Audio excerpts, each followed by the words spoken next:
Quem veio oferecer ao Senhor? Aleluia. Meus irmãos, hoje é o culto de Santa Ceia, que é um culto de gratidão, Senhor. E nós vamos meditar na palavra em 2 textos. Aqui, nós vamos a 2 textos de referência. Esses textos, o primeiro texto, Gênesis capítulo 1 e Mateus capítulo 1. Gênesis capítulo 1 e Mateus capítulo 1. A você que nos visita pela primeira vez, que Deus possa falar aos teus corações pela segunda e terceira vez. E os irmãos sinais que já é da casa, que Deus continue abençoando, porque aqui agora nós estamos aí no socorro, nós somos a noiva de Cristo, para os pastorar, Senhor, em espírito e em verdade. Todos encontraram? Amém? Então volta uma página, por favor. Gênesis 1, volta uma página. O que está escrito? Fala assim, Antigo Testamento. Vamos lá para Mateus capítulo 1.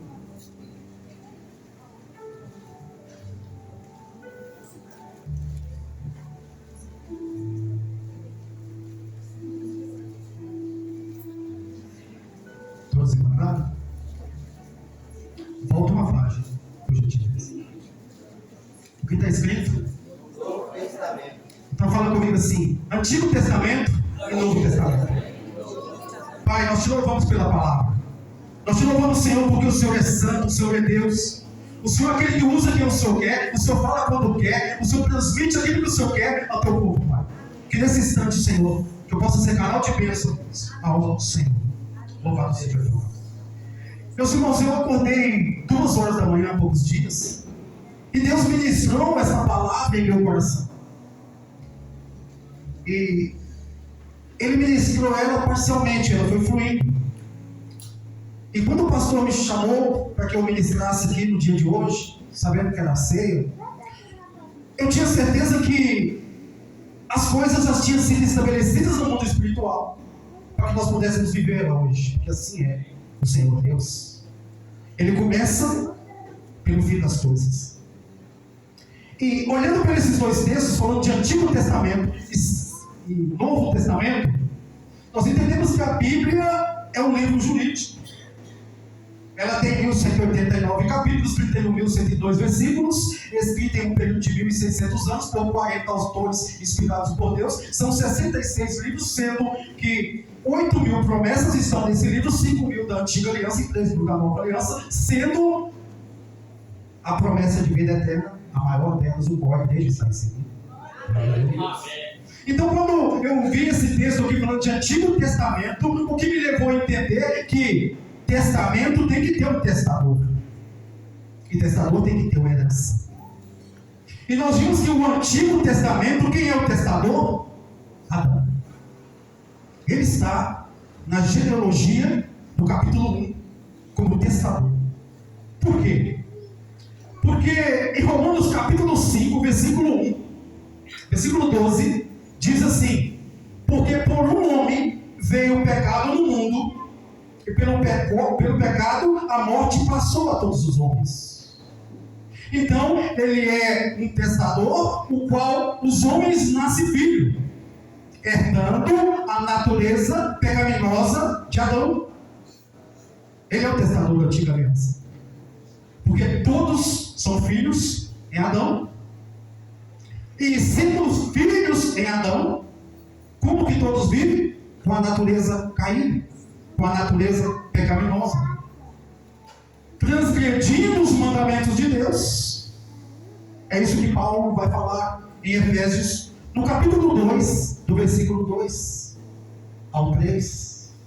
Paulo disse assim: em que novo tempo andastes segundo o curso deste mundo, segundo o príncipe da potestade do ar, que agora opera nos filhos da desobediência. Então aquele que está inserido no Antigo Testamento, no Antigo Testador, que é Adão, herdando a sua natureza pecaminosa, ele é aquele que transgride o mandamento, ele afronta Deus na terra, sendo que ele é movido pelo príncipe da a potestade do ar, que nas regiões celestiais opera nele aqui embaixo. Ou seja, ele é um agente do Satanás na terra, fazendo aquilo que não agrada ao Senhor, vivendo segundo as suas próprias vontades, segundo os seus próprios desejos. E o texto está dizendo aqui no versículo 3: entre os quais todos nós andávamos no desejo da nossa carne, fazendo a vontade da carne e dos pensamentos, e éramos por natureza filhos da ira, como os demais. Andamos na vontade dos pensamentos outrora. Qual que é essa vontade? Aquilo que o desejo lhe aflorasse era feito, porque a natureza era pecaminosa, a natureza era adâmica, a natureza é do primeiro testador. O texto diz que nos desejos da nossa carne. Qual que é os desejos da carne?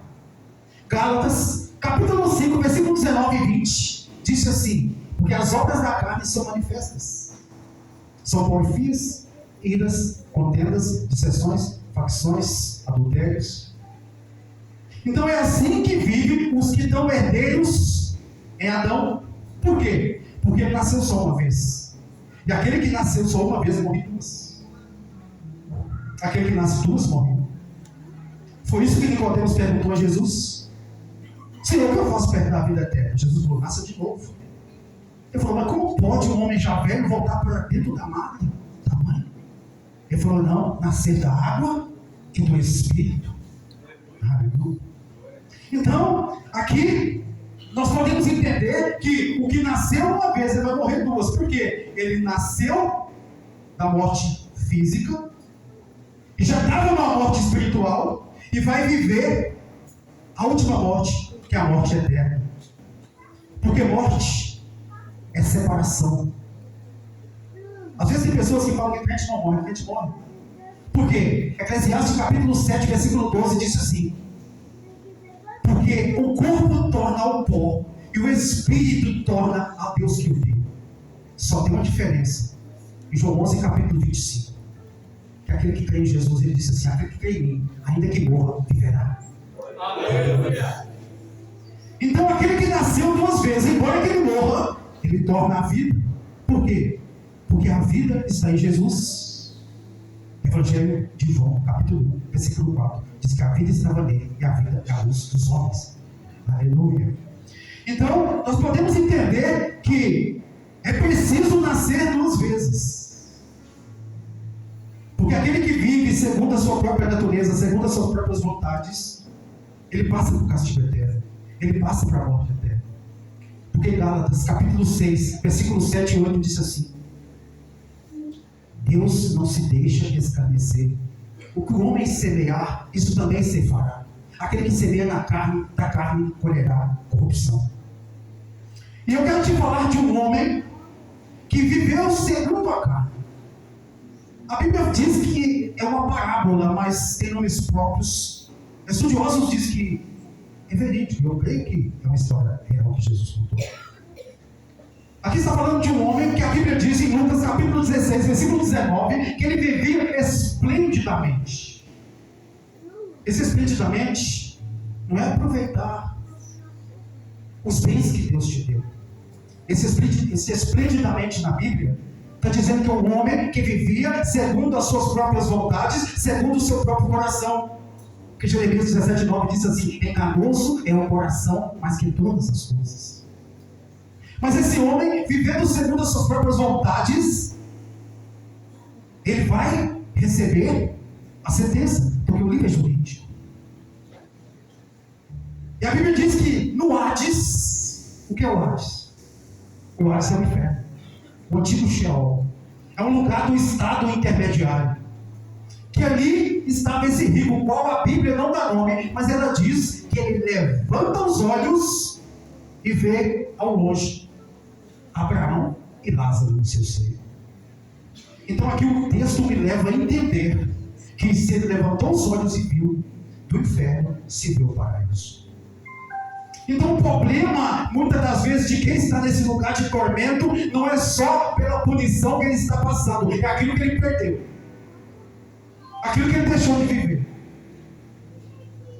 aquele que não ouviu seus pastores, seus líderes, mensagem é um pouco dura, irmãos. Porque, na verdade, quando ela foi me dada, o texto é herdeiros do céu e herdeiros do inferno. E nesse lugar de tormento, você fala assim: pai Abraão, pede Lázaro que molhe o dedo na água e refresque a minha língua. O que eu entendo desse lugar? Que lá não é um lugar de passeio, não é um lugar de tormento, de punição eterna. Lá tem fogo que consome. É por isso que Jesus, passando pela cidade de Jerusalém, ele passa pela porta do lixo, chamada Porta do Monturo também, em um local chamado Vale de Rinom, ou Vale dos Filhos de Rinom. Ali ele vê cadáveres jogados, lixo, porque assim se fazia naquele lugar. E fogo queimando ali, e os cadáveres cheios de lixo. Ele fala assim: o inferno é assim, o fogo não se apaga e o bicho nunca morre. Mas fala com ele assim: Deus me libertou, Jesus me libertou deste lugar. Aleluia. Aleluia. Então o rico olha para Abraão e fala: pede que ele molhe o dedo e refresque a minha língua. Eu te pergunto: o que vale uma gota de água para quem está atormentado em chamas? Essa gota de água, muitas das vezes, é a busca pela misericórdia de Deus. Mas Eclesiastes capítulo 3 fala assim: há um tempo determinado para todas as coisas debaixo do céu. Isaías 55, versículo 6 diz assim: ó, buscai o Senhor enquanto se pode achar, invocar enquanto está perto. Você sabe por quê?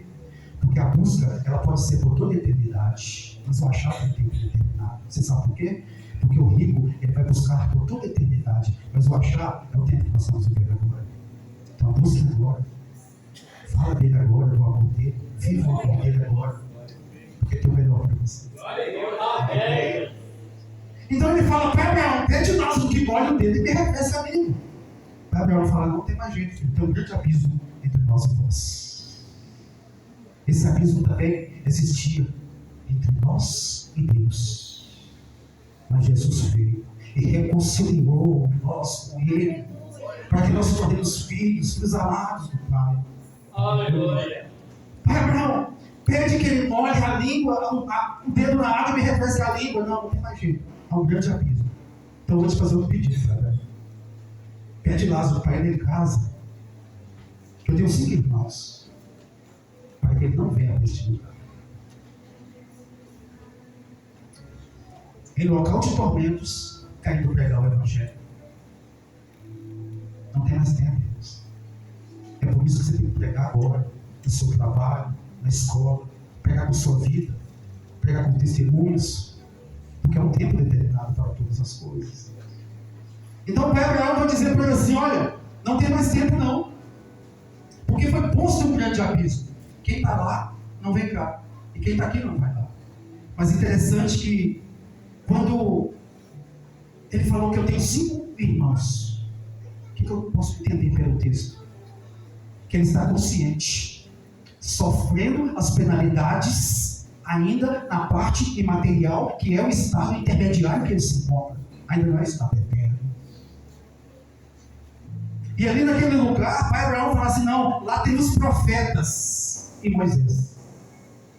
Se eles não ouvirem, muito menos vão ouvir quem ressuscitar dos mortos. Eu quero deixar uma pergunta para você nessa noite. Nós temos ouvido os profetas? Porque profetas têm falado palavras de vida. Porque Hebreus capítulo 1 diz assim: no passado Deus falou de várias maneiras pelos pais, por sonhos, mas agora ele fala pelo Filho e pelos profetas. Só que, olhando como esse Lázaro se encontra, é assim que se encontrava toda a humanidade. Todos preparados para o fogo eterno. Todos preparados para a expectação de fogo eterno. Romanos, capítulo 3, versículo 10, diz assim: Deus olha para a terra e não vê um justo sequer. Sabe por que Deus olhou e não viu nenhum justo? Porque foi antes de você aceitar Jesus. Se ele olhar hoje, ele vê pessoas justas e justas, porque o sangue dele te justificou. Louvado seja o nome do Senhor. Então Deus olha e não vê nenhum justo. Mas Salmos 89, versículo 12 diz: justiça e juízo é a base do seu trono, mas bondade e misericórdia vão diante da sua face. O que Deus faz?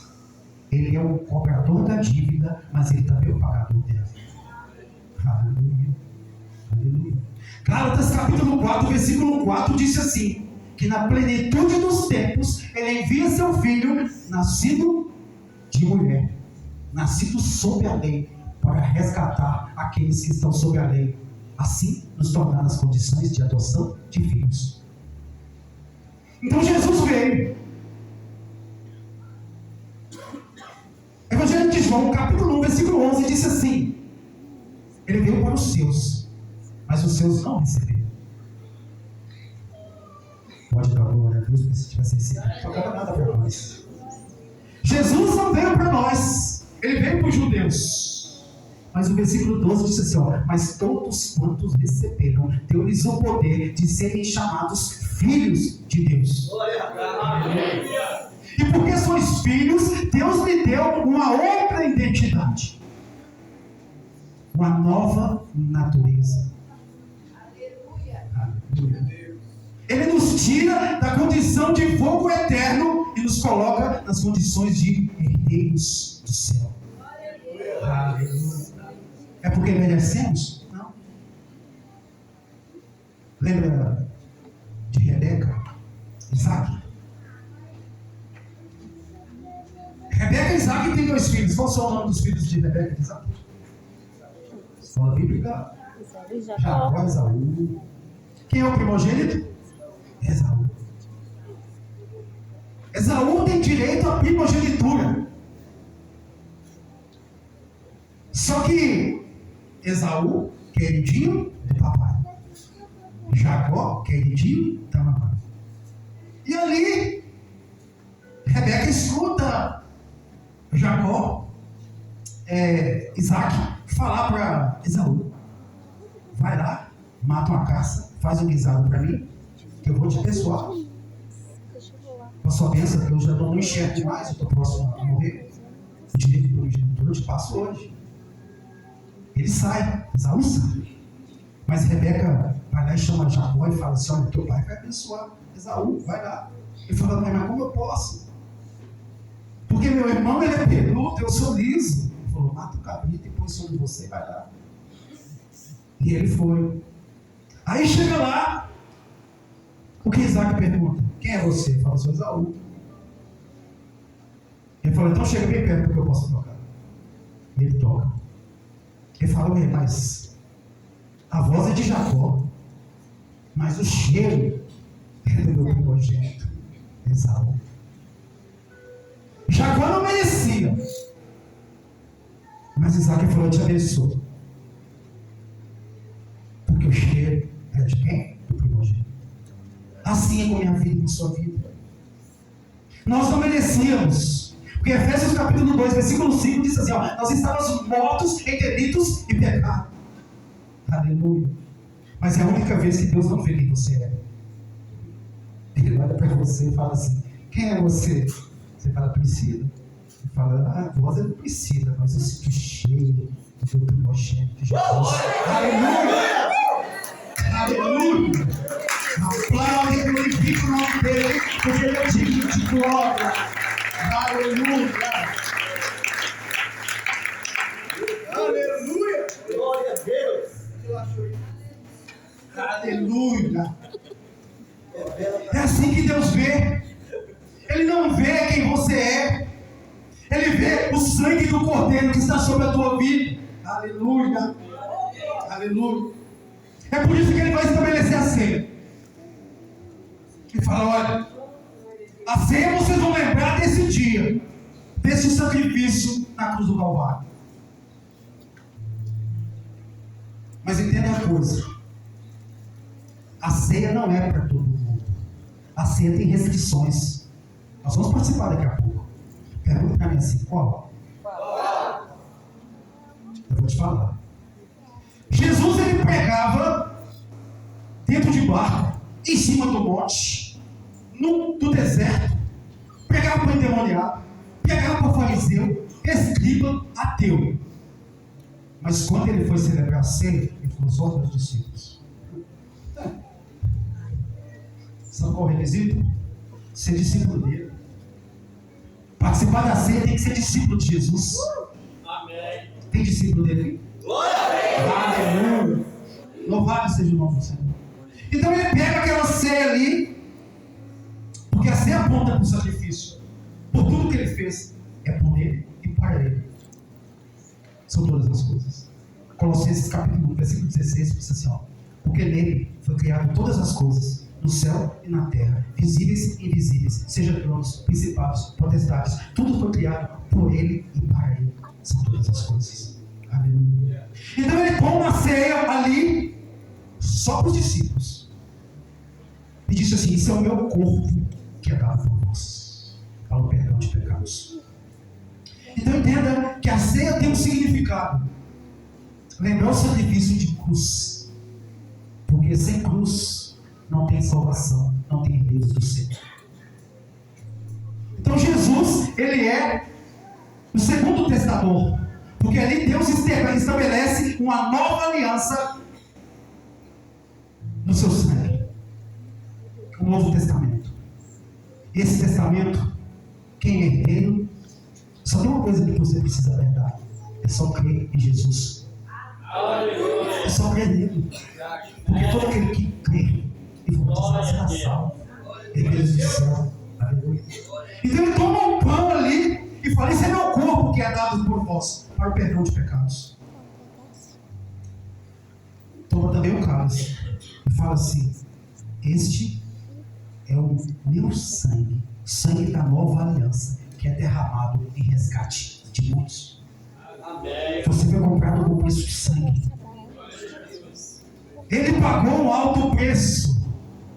É por isso que Hebreus capítulo 9, versículo 12 diz assim, ó, não foi por sangue de touros ou de bodes, mas foi com seu próprio sangue. Ele entrou no Santo dos Santos, nos proporcionando uma eterna redenção.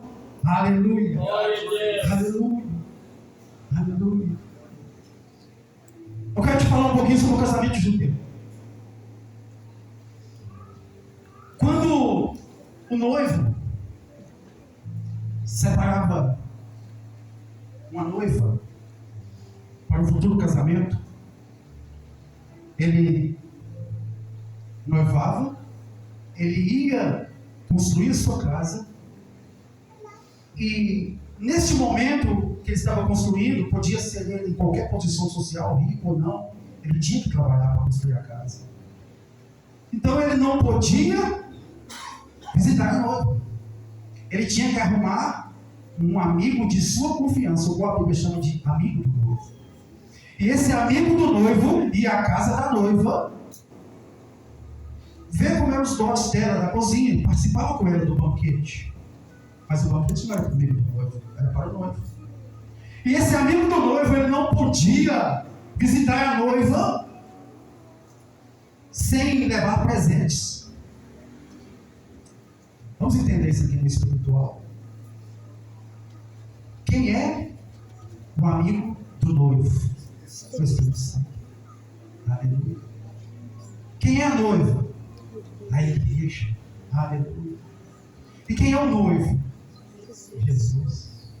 E qual que é os presentes que o amigo do noivo trazia para a noiva? 12 espirituais.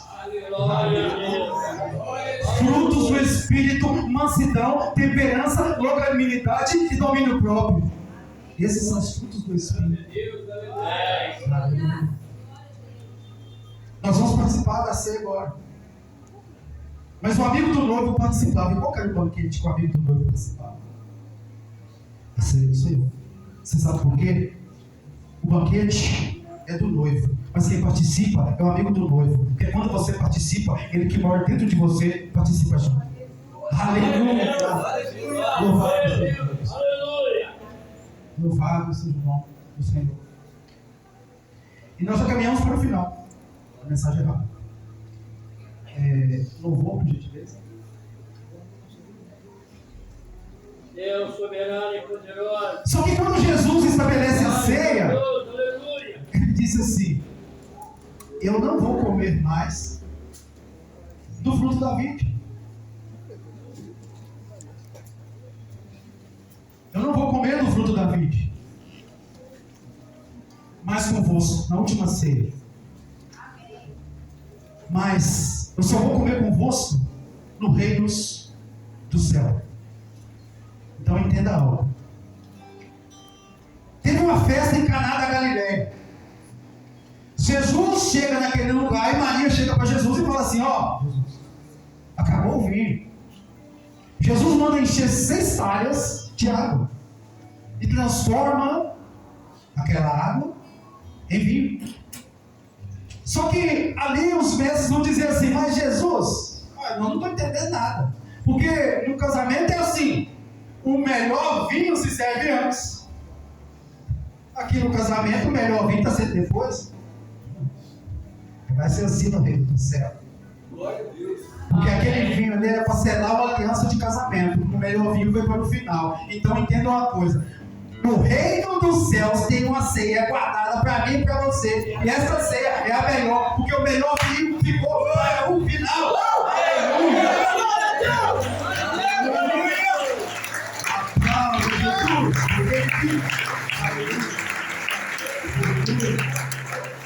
Mas entenda que mesmo o amigo do noivo participava do banquete, mas o banquete era do noivo. E quando finavam os dias que a casa já estava pronta, o noivo vinha para buscar a sua noiva. Evangelho de João, capítulo 14, diz assim: não se turbe o vosso coração. Credes em Deus, credes também em mim. Na casa de meu pai tem muitas moradas. Se não fosse assim, eu vou ter dito: vamos preparar um lugar, e quando eu for, voltarei outra vez, e levarei para mim mesmo, para que onde eu estiver, estejais para sempre. Jesus está voltando para buscar a sua igreja. Aleluia! Louvado seja o nome do Senhor. Louvado seja o nome do Senhor. Você pode ficar no pé do celular? Não se vejo os céus abertos, o esposo está chegando. Rodeado por meus anjos, meu destino despertou. Nunca vi tanta beleza. Ele vem ao meu encontro. Minhas vestes estão brancas e o agente transbordando. Estou pronto para seguir. Isso não deixa ir. Eu já tenho mundo.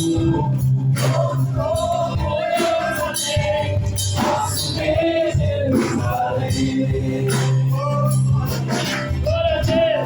Estou pronto pra subir. Estou pronto pra subir. Esse mundo deixarei. Esse mundo deixarei. Eu já tenho tudo. Eu já tenho. Faço Jerusalém.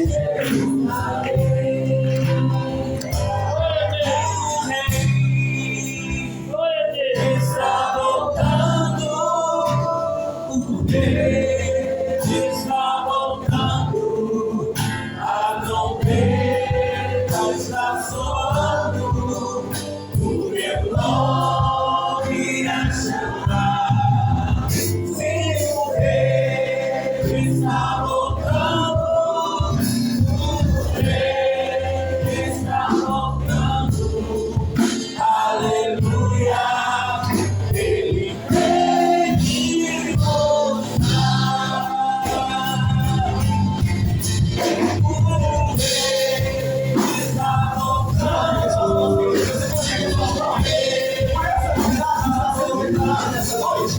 A trombeta